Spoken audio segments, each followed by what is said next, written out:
நான் பாத்துக்கிறேன். எனக்கு அவங்கிட்ட ஒரு சில விஷயங்கள் பேச வேண்டி இருக்கு. என்ன மன்னிச்சிடு. நீ சொல்ற விஷயம் நிச்சயமா இவனுக்கு பொருந்தாது. நைன் டெயில்ஸா?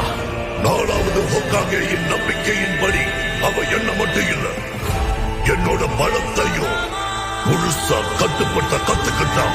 4வது ஹோக்காகே நந்த உள்ள என்ன வச்சு அடைச்சது உன்னை கொல்ல நான் அவனுக்கு உதவனதுக்காகத்தான்.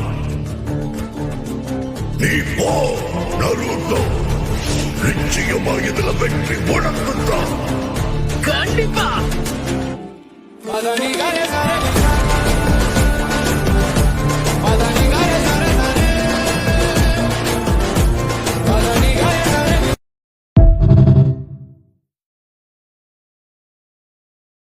Download ShareChat.